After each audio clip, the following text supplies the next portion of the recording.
Message ya dépouillement peut s'amener motonio sortir.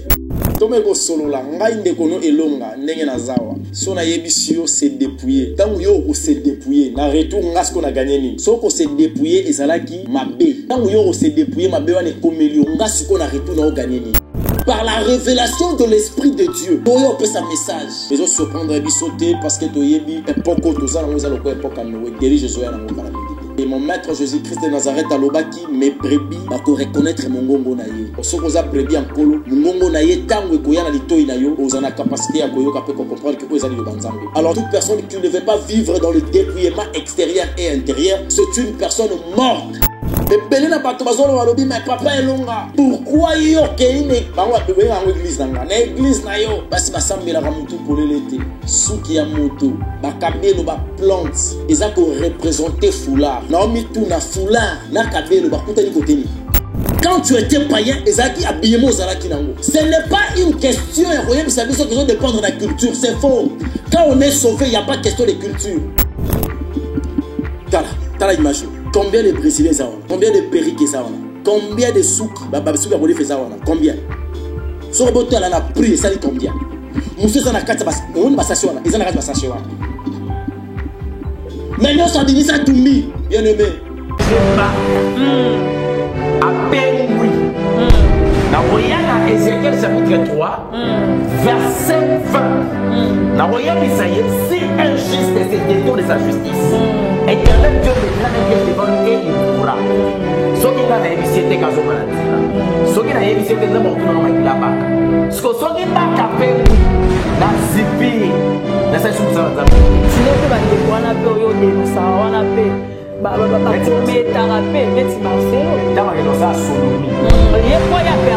Entre les mariés, madame bon. Ah, c'est tout à fait normal. C'est un acte d'abomination. Aïe, bien. Ça, dans le chapitre 1er, parce qu'il y a un commerce traité, mais à ça, tout ça là. Avant de battre sa mère, il fait ça le lot dans un dégâcé. Shalom, shalom, libo, talanzam, bibiskin, sobiso, bibido, partout dans le monde. En train de suivre votre frère évangéliste Elonga. Wapipai Onkolo Asali Bisongolo Apesi Bisongo Konalelo. Voilà pourquoi je suis infiniment reconnaissant. Liboso Nanzambe, pourquoi pas Nabino Mandekonoso Olo. Vous allez connaître Nabiso partout dans le monde, hein. Surtout vous allez Nabiso dans la chaîne Nabiso évangéliste Elonga télévision. Et puis la chaîne qu'on appelle la sagesse télévision. Wapipai Monsieur le juge Oazali Kokamba. Napesimbo Tenatoma Fabien Mandekonoso Bazola Nabiso partout dans le monde. Alors on a signalé qu'à papa ou sa maman que tant Wekoki. Nous voulons parler de la part du Seigneur. Yangona Bengio, Oebana Kocha déjà foulard na yo maman de konanga ya moi sisi pa moto. Pambate nous voulons commencer par la prière. To Sambeli. Éternel Dieu, Jésus-Christ de Nazareth, te pécio merci. To tondio nzambalola pambate yo sali ete moko na lelo epesa melabiso. To zali infiniment reconnaissant Jésus-Christ. Yango to sengi au débuter au acheminer au conclure na kombo na Yesu Christ. Nous avons ainsi prié. Amen. Nabandi koloba merci nabandi konyoso surtout mingi d'abord na ba maman nabandi maman pour pesa merci na ba maman oyo bazuta ko se dépouiller. Dieu me met dans le Seigneur ce qui est vrai. Le message du temps de la fin, c'est le message lié au dépouillement intérieur et extérieur. Message ya suka onkolo atindi. Pona kokangola libota na ye atindi biso to se dépouiller na molimo et puis na elimo y compris na nzoto oyo nyonso akoboya ko se dépouiller soko lobi ko se dépouiller na nzoto oboyi ko se dépouiller na molimo ogeli felo olobi ko se dépouiller na molimo ko se dépouiller na elimo kasi na nzoto ko se dépouiller te ogeli felo. Ça signifie la sanctification n'est pas totale. Voilà pourquoi Jésus-Christ nous a envoyé avec le message de dépouillement total. Nous devons se séparer avec le diable dans tous les angles de la vie. Le péché lié au sang, le caractère du péché. Qui n'a manzela makila to pikolamo. To kabwanana mabe na forme na ngolioso. Na libanda paru na biso le ndenge to ko apparaître. Et l'on comment côté ezala ya diable kati na biso. Et lembo ya satana kati na biso ezala ti. Nous devons se séparer avec tout ce qui est mondain. yango na ko pesa merci maman na mission à niveau de France na mon la vidéo. C'est ça. Je suis fier de vous mes mamans. Qu'on ne soit pambo la bino belé. Maman Deline nzamba mona yo. Nzamba mona maman Deline na musala bozo sala. Na ba raconte bozo kutana, hein maman Espérance Nzuzi. Ko la pambo la yo. Azomisa ya mingi pa ina bino. Ko la mona bino parce que message de dépouillement peut s'amener motonio sortir. Et soit dans nzoto. Soka ba yeli le dépouillement et ça a passé. Lilo banzambe kolo yesu. Ezo ça la passe la parole de Dieu. Les gens refoulent la parole de Dieu. Les gens refoulent le message de Dieu. Parce que balobi o nzamba tala motema nzamba landa makambo wana te. Bien aimé ogeli felo. Tome ko solo la ngai ndeko no elonga ndenge na zawa. Son ayebisio s'est dépouillé. Tant yo o s'est dépouillé, na retour ngas qu'on a gagné ni. So ko s'est dépouillé ezalaki mabe. Tant yo o s'est dépouillé mabe wana komelio ngas qu'on a retour na o gagné ni bien aimé. On vous amène des choses réelles dans la spiritualité. Par l'expérience de ça, il dans le monde des ténèbres, par l'expérience, par l'expérience, il y a parole, il y a Bible, par la révélation de l'Esprit de Dieu. Tu as un peu sa message. Mais je suis prendre à sauter parce que tu as une époque, tu as époque à nous, dirige Zoya dans on sait. Et mon maître Jésus-Christ de Nazareth à l'Obaki, mes brebis, pour reconnaître mon gongo naïe. Donc, ce que vous avez brebis en colo, mungongo na ye tango koya na litoi na yo ozana capacité à koyoka pe comprendre que ozali lo banzambe. Alors toute personne qui refoule, toute personne qui ne veut pas vivre dans le dépouillement extérieur et intérieur, c'est une personne morte. L'ifele zelayo. Le lieu de tourner zelayo. Et belena bato bazolo walobi mais papa elonga. Pourquoi yo keine bango bebe na église nanga na église na yo. Basi basambela ramutu pour l'été. Souki ya moto. Bakabelo ba plante. Eza ko représenter foulard. Naomi tout na foulard. Na kabelo ba kutani côté ni. Foulard na souki comme le monde ngeni. Et comme le monde ngeni. Bible les a koloba bien na Rome na 1 Corinthiens chapitre 11 14e verset. À partir du 13e tina 15e. Et je vais expliquer les Kambouya. Souki et Koki qui jouent le rôle d'un foulard. C'est comme le gars batté que yango. C'est pas l'exactitude de la foulard. Qu'est-ce qui vous empêche aux gens à souki naturel de bâtir foulard? Et là on y empêche Rabino au sein d'un foulard. La Bible mentionnait bien à 1 Corinthiens chapitre 11 verset 5. Que toute femme qui prie ou qui prophétise la tête est non couverte déshonore son chef. Na 4, l'homme ne veut pas se couvrir quand il prie. 1 Corinthiens chapitre 11 verset 4. Ce qui souki est comme foulard, ça signifie souki à mon bas, il pèse un foulard. Par rapport à Moulaï, il y a un moukousé. Donc, ceux qui sont des aïe, il y a des choses à ramoukier pour les foulard. Ceux qui sont comme foulard. La Bible est claire, ce n'est pas une question de révélation dedans. Zoa foulard, maman kangana moutou sambela. Et on coûte combien? Quand tu ne marches pas selon la parole de l'Éternel, tu vas commettre le péché. Yaya to kota lola te na prière, même ça rabiso loko. Oto sambela, tangu to sambela rabiso to lobela ranzambe. Si tu as 4 heures du temps à prière, ces 4 heures là, tu aurais qu'on a 3 heures et on le bélanza, mais on le bélanza, on a 1 heure. On motopo à cola, motopo à apprendre, motopo à cola, foyer au cabinet qui est koloba. Tant que tu es à l'université, tu es à classe. De quoi que ça 9 ans à l'université, dans la faculté de médecine, à 9 ans, il écoute. Alors, bah, bouquet. Dans ce moment-là, tu as la capacité à coopérer motomotema. C'est pour vous dire que dans nzela ya koyoka ndemo takokola, dans nzela ya koyoka ndemo tabongwanaka, dans nzela ya koyoka ndemo tayekolaka. Yaya elange kola kana mai, mais motakola kana toli. Or, la Bible nous dit, la foi vient de ce qu'on entend. Et ce qu'on entend vient de l'Éternel Jésus-Christ de Nazareth. Et Seigneur, il a dit, c'est toi, mais toi, ce qu'on a niveau que toi, que de mettre en application. Quand tu es lecteur de la parole de Dieu, quand tu es liseur, pour expliquer un verset biblique, mais tu ne la vis pas, la parole là. Quand tu es nous sommes dans l'époque où il y a pratiqué le Lobanzambe. Dans l'époque où il y a expliqué le Lobanzambe. Celui qui ne sait pas vivre la parole de l'Éternel, c'est une personne égarée. Et le message clé à temps de la fin, c'est pas c'est le dépouillement total.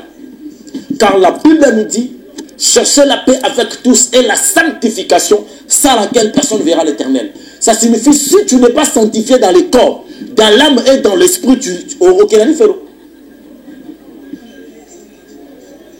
une sanctification dans mon mobile, dans notre dépouillé. Deutéronome chapitre 22, verset 5. La Bible nous dit, toute femme qui portera un habillement d'homme, devant Dieu, il est en abomination. Tout homme qui mettra des vêtements de femme, devant Dieu, il est en abomination. C'est biblique. Yo, le bite pantalon, pas c'est ça. Place, il est le pantalon. Ce que ça tout habillement d'homme, c'est quoi? Orobaji. Oroba robe. Oroba blouse, libaya. Oroba bongo. Oroba bongo te. Soba tout pantalon na kilote, eza ya banani. Bilamba basi bongo, ça ya basi za kanibal les alak. Comme les garçons, comme les filles. Quel accoutrement, bien-aimé? Il y a des accoutrements étrangers. Des vêtements étrangers. Ça signifie biso ba chrétien to na bilambo to ko la kate pa na biso na bilamba ba paya. Bien-aimé, comme le il faut le voir d'abord la tête. Sophonie chapitre 1.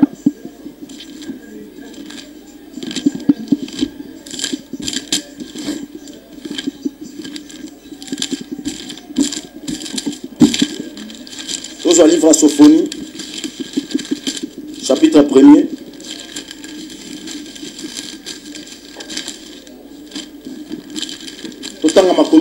Parce que le problème, il y a biso bas chrétien et zali. Toi, on a maté aux autres, c'est pénisa biso. Toi, n'importe quoi, maté aux autres, c'est pénisa biso. Faut que nous maté à eux et souko la biso. Au fait, nous que les camots, ça va bien à gros sang l'angoté. Sophonie chapitre 1er. 8e verset. Nathan Kombo Jésus Christ. Au jour du sacrifice de l'Éternel, je châtierai le prince et le fils du roi et tous ceux qui portaient des vêtements étrangers, la parole du Seigneur. Quand on a dit Bengana, ils ont porté les habits étrangers, bien aimés dans le Seigneur.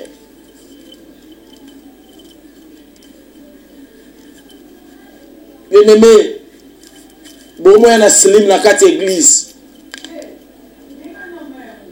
Ndenge bokenda ba pique-nique, bino bokenda ba pique-nique, bokenda ba plage. Bokenda ba piscine, somme dans la soirée. Aïna mo piscine bolobani, robe soirée bolobani. O bilambani ala teliba. Awata ba soirée mko na soki na piscine esika boule. Eloko ba ke lambo ya yenango par rapport ya liese la mamoko étrangère. Un vêtement étranger. On a bien en bégana. Car nous sommes le temple du Saint-Esprit. Quand tu étais païen, ce n'est pas une question de dépendre de la culture. C'est faux. Quand on est sauvé, il n'y a pas de question de culture. Quand on est sauvé, on est sauvé.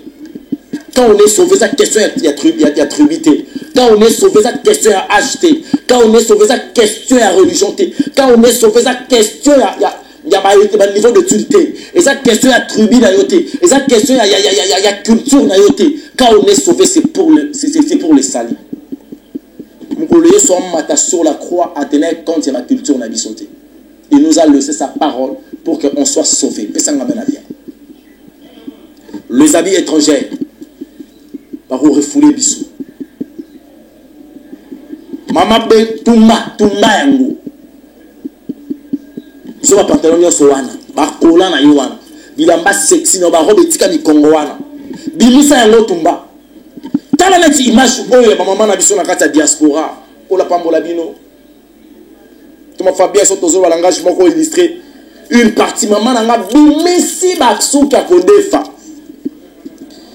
Tant ba suka kodefa ça signifie ba suki oyo ya yete quoi asomba basuki ya batu azolata amisi mbongo ka somba suki aocha na mutu bobe ba kabelo ba brésilien maman na congolaise akomi na suki ba brésilien na biso akomi Congo akomi soki brésilien Congo soki na ebite na robenge nani pour commandani quand tu viens pour corriger Dieu porter la correction éternelle de Dieu que ngana congolaise na roza na suki ya boyete faut na suki ya bendien OK ni felo.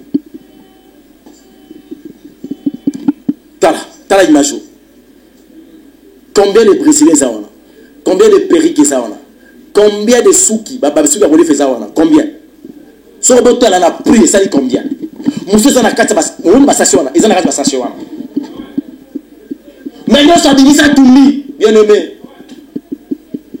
C'est parce qu'elle a écouté la voix de Dieu que Dieu vous bénisse maman. Ça pas pour la bien. Mais bon comme il a un niveau où il faut comprendre que mon kilo est au tika là. En réalité, à l'homme, ce n'est pas la chair, c'est l'esprit, car la chair disparaîtra. Mais l'esprit va continuer à vivre. Mais l'éternité de Roli qui s'en va. Yo mutolula ba coiffure. Oh, coupe ya boy. Oh, ceux qui dansent, ceux qui ont une coche. Oh, ceux qui moukina cheval. Lévitique chapitre 19.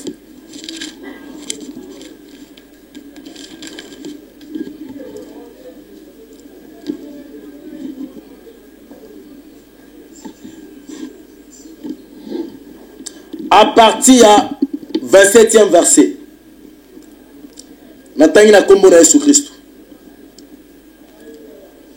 Vous ne coupez point. Non, à partir du 28e verset. Lévitique 19, 28. Nabana 27 et puis Nabana 28. Vous ne ferez point d'incision dans votre chair. Ça signifie voilà votre tatouage. Vous ne ferez point d'incision dans votre chair pour un mort. Et vous n'imprimerez point de figure sur vous. Je suis l'Éternel. Tu ne profaneras point ta fille. Bien aimé dans le Seigneur. Marambo to sarabino et marambo zanakati makomi nanza.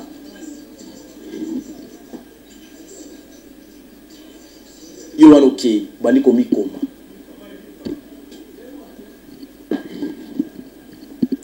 Bano sala ozali ba bêtise. Aussi sous qui no chango tentir. Aussi ba coiffure bandi ko sala lelo sali rebi. Lobo sali epucha. Lobi ko sali Céline Dion. Yaya. Lévitique 19, 27e verset et le belao. 28e verset et le belao. Qui m'a tatouage. Oh, nous soixante nango ya lukan benge. O monika énergie ça nango ya ko beta lukela ngombo ngone énergie ke lolongo. Ko bateke ke na sina tubeli na sina confesser etika na kata nzoto lokola décès oko samba likola bilokwa. Kende ba effacer nzama mona volonté na yo. Ma pambola pasteur Gilles.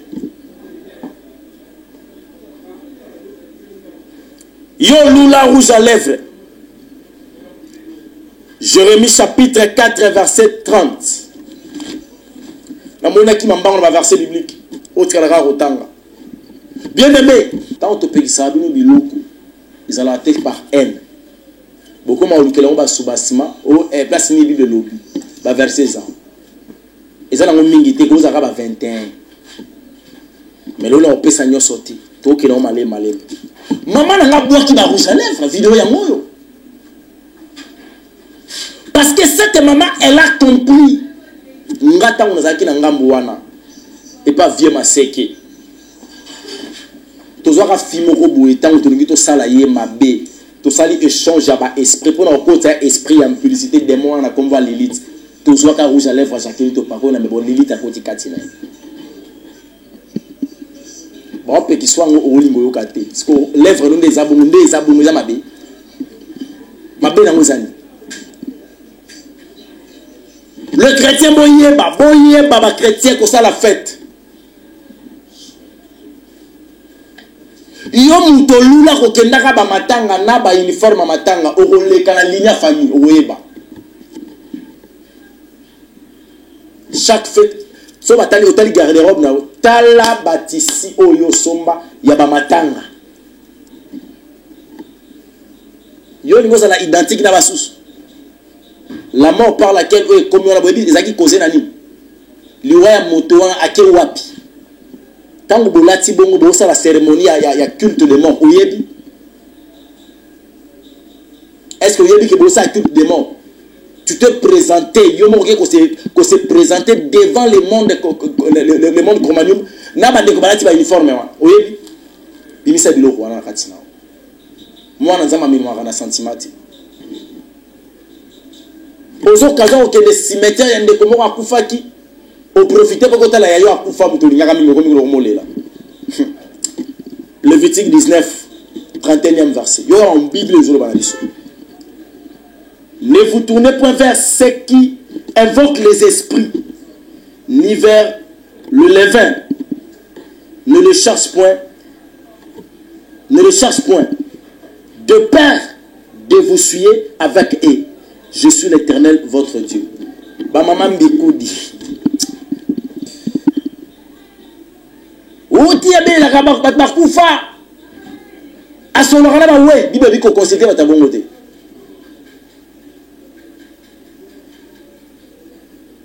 ko consulter bango te soki bibe za ko interdit biso au consulter soki ngai na bela kuta na kana ba we na invoque ka ba esprit na yo ko consulter na au s'essuyer a comment faut te raison yo mo question ko invoquer esprit à mutu na cimetière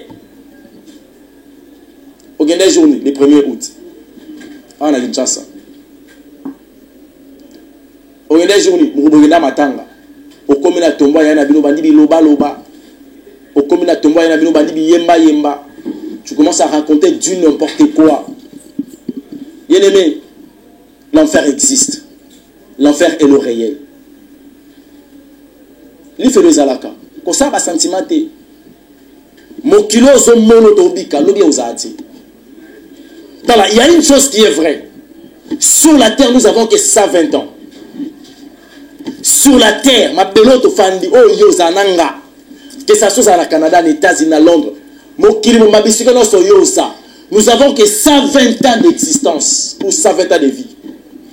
Mais il y a encore 1000 ans qui nous entendent. Excepté les 120 ans, ils ont 1000 ans de la biso. Ils ont sacrifié 1000 ans de 120 ans. Tu as consommé déjà combien des années? Combien des années consommées? Qui vous a dit que vous avez 120 ans? Après, vous avez 100 ans. Et à toi sacrifier 120 ans pendant 1000 ans. Après 1000 ans, il y aura la vie éternelle. Mais comment est-ce que tu peux sacrifier ton 1000 ans là à cause de 120 ans? Bando banda masumu on a yeba yo na masumu ezara oza ya na leki tonde. Bien aimé, si tu n'arrives pas à abandonner la vie du péché, sur le plan spirituel, aux anakasali les tourments. Mais la bombe de quelqu'un dans l'autre. Nous allons citer la verset Oyo, 1 Corinthiens chapitre 6. Brad Bimba, Kolo Sapambola, mon frère. Au Bimanakata vie à ma bé. Kola Memayo dans la grandeur, parce que la promesse de Dieu est sur toi. 1 Corinthiens chapitre 6 verset 15. Na bana na 9. Na otanga 9 ti na 10 na sauté, na bali na 15 et puis na suka na 19. Na tanga na kombo na Jésus Christ. Ne savez-vous pas que les injustes n'hériteront point la vie éternelle? C'est qui est injuste? La personne qui fait les choses, vous allez conforme à la parole en Zambédi. Tu es aux injustes. Tu as la capacité d'haïr les autres sans raison. Ne vous y trompez pas. ni les impudiques, les cobistes, bâtonnet combo, Bible lobby, beaucoup de talulati. Ni les idolâtres, ni les adultères, ba homme, ba femme mariée, oba bimakana bateau, beaucoup de talulati. Ni les inféminés, ni les infâmes, ni les voleurs, ni Ibi, beaucoup de ni les cupides, batonalo koso, ni les ivrognes, bameli masanga, bilo ba benga ba langue te bameli masanga. Yoko banako langue neni so mérité, mon meli. Quel felo. Ni les outragés, ni les ravisseurs n'hériteront le royaume de Dieu. 15, n'a sauté. Ne savez-vous pas que vos corps sont des membres de Christ? Prendrai-je donc les membres de Christ pour en faire les membres d'une prostituée?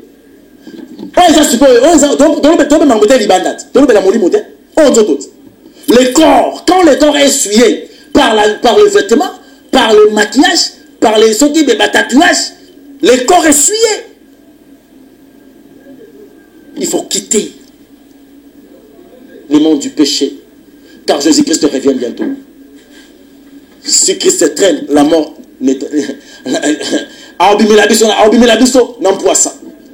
la mort est derrière nous. C'est à nous de prendre la conscience, bien-aimés dans le Seigneur. Nous devons se dépouiller. Ma maman n'engaille partout dans le monde. Et si vous se dépouillez, si vous avez des vidéos de la bissoire, c'est une façon d'encourager les autres. Pour nous retarder, ça va nous maman dans France va salir. L'association va dire que salir ma maman. Ba romi ko sangana, ba maman va se dépouiller. Bo sangana pour la requête ko évangéliser, ba mususu ba ya ba se dépouiller. Et sa force. Maman réussit. Moi ça m'a bonne délit, que Dieu vous bénisse ma soeur. Zambalola mona yo. Zambalola mona yo maman. Dans sa lima dépouillement, la sœur hiver. Maman Clarisse, que Dieu vous bénisse la Belgique et longue ministrice Belgique. Qu'on a mon abino. On dit qu'on s'est dépouillé dans l'hiver. Maman Nanga à Londres, que Dieu vous bénisse, la servante de l'Éternel. Maman Julia. Qu'on a pambo l'abino. On dit qu'on sacrifie nous sur nos allées dans l'eau, allées qui nous quoi valer dans le bateau. À cause, il y a les lobanzambi. Ça m'a pambo maman nyoso ya kimpese. Balongi nyoso ya kimpese. Bandima ko sacrifier no sopona lilo banzambe ko tika na kata message. Message à dépouillement, ils ont message il y a temps de la fin. Et puis ça me dit montonio sorti. Oya ko ndima yango gloire à Dieu. Oya ko boya gloire à Dieu. L'essentiel de biso tout ça pour avancer. Bande ko nyonso ya Luanda. Ko la pambo la bino ko ndima ko se dépouiller. Ça m'a mon abino. Na yebike tozali wana pona ko sala ba émission ebelé. Ma prédication est belle. Que Dieu nous bénisse.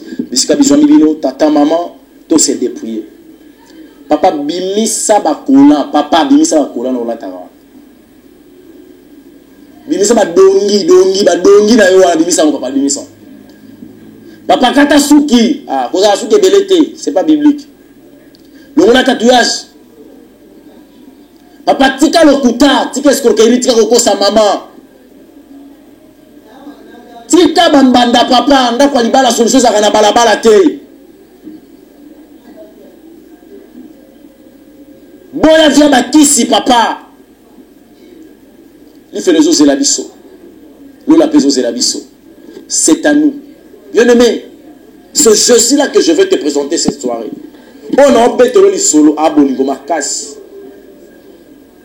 Yaya, ils ont un professeur mon côté na katia école na katia ba université.